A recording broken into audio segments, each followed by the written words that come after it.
Have you ever wanted to take time for yourself, but you have this fear of missing out? And so you don't really carve out the time for self-care, and instead you just kind of fill your life with other people and what they want to do. I know that might sound really hypothetical, but I'm the type of person who does just that. I feel like I always have to fill my time, and I almost feel unproductive if I'm not busy. So I wanted to make this video to emphasize taking the time for yourself, because it sounds cliche, but truly we are our own best friends. In this video, I jazzed up my self-care and added some extra things that you can do, which might be a little extra of me, but hey, sometimes it's fun. So sit back, relax, and enjoy this video with both visual ideas of what you can do to have more self-care and me voicing over some things that I've done for my mindset and mental health. With that said, please remember to like and subscribe if you haven't already, and let's get to the video. On a weekday like today, I end my remote corporate job at around 5 p.m. And the first thing I want to do for some self-care, and a really important thing I think everyone should do for their health, is get up and move a little, especially if you've been sitting all day like I have. I'll actually try to take walking breaks throughout the workday, which is a holistic health tip that I think is really simple but so helpful. But regardless, I love to stretch out after a long day of sitting at my desk, especially because I tend to have kind of bad posture when working. So I'll roll out my yoga mat, take my foam roller, and I'll sit on my balcony because I love the view. It's honestly so relaxing, and it's something I'm so grateful for, simply to have this view and watch the sky turn to golden hour. And that is one thing I want to touch on when it comes to mental self-care and how you talk to yourself, the thoughts you have. You've probably heard a lot about how impactful gratitude is, but truly, I've been practicing it a lot more, and it really does raise your vibration. If you're thinking positively and thinking of all the small things you're grateful for every day, you'll end each day feeling accomplished and feeling, well, grateful for the life you're already living. Because I truly feel like you can't improve your life if you're in a negative headspace. I think you have to be happy and positive, and then positive experiences will flow to you.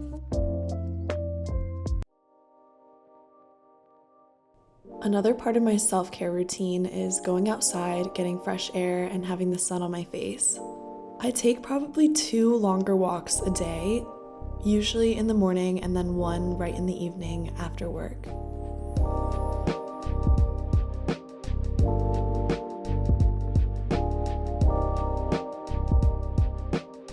I feel like walking always makes me sweaty, so I have to take a shower, or in this case, a bath, right afterwards. And because this is an elevated self-care routine, I thought I would take an Epsom salt bath, which is actually really beneficial for relieving pain and relaxing muscles. So if you're pretty active like me, I think taking an Epsom salt bath here and there is really beneficial towards your recovery.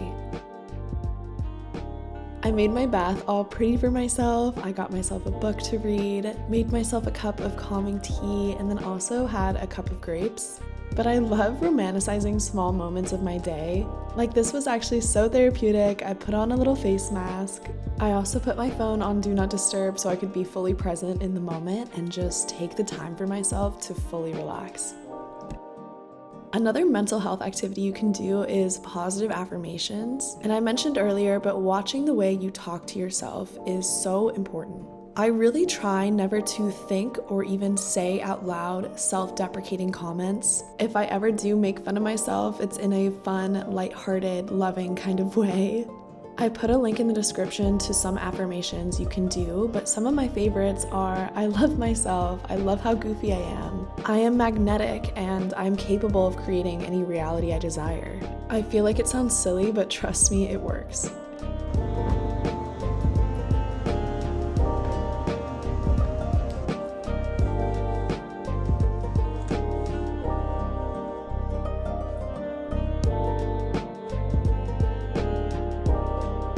Now that I'm showered and in pajamas, it's time for a little facial session. I have been loving the AMIRO R3 Turbo device. It uses radio frequency to lift and contour the face. For this self-care, I'm going to use their intense eye mask treatment. Using electrical muscle simulation microcurrents, it targets wrinkles and tightens the skin while minimizing under eye bags. I love using the device to lift my cheeks and eye area, but it's so versatile and can also be used to lift and contour the face. Here I'm using their neck mask and similarly using a lifting motion to contour my face. You can switch between different modes on the device and different intensities. Here I'm using the anti-aging mode that uses infrared light to enhance the skin's natural elasticity. And here's a before and after of my at-home facial. To try it for yourself, go to AMIRObeauty.com and use the code Morgan for $50 off your first order.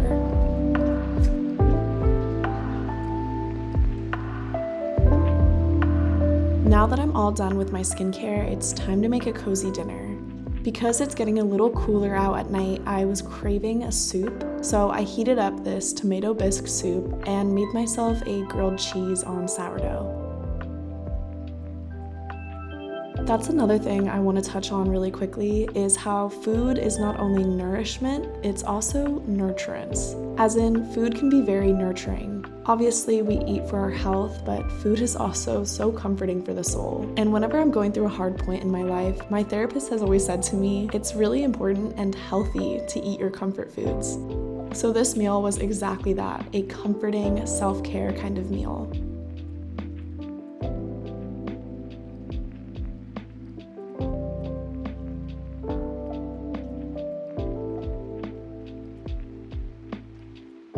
And fun fact about me is I love chocolate chip cookies, so I was gonna make that next.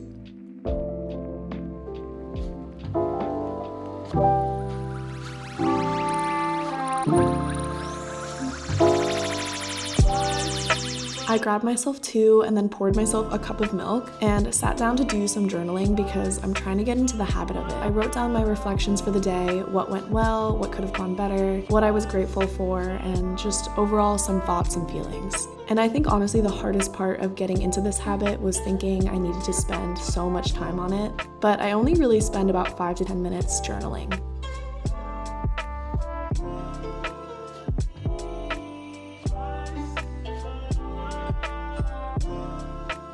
Afterwards, I wanted to wind down and get ready for bed, and my favorite comfort show is Modern Family, so I settled in to watch a couple episodes before falling asleep. I hope you enjoyed this video. Make sure you like and subscribe if you haven't already, and I'll see you in the next one.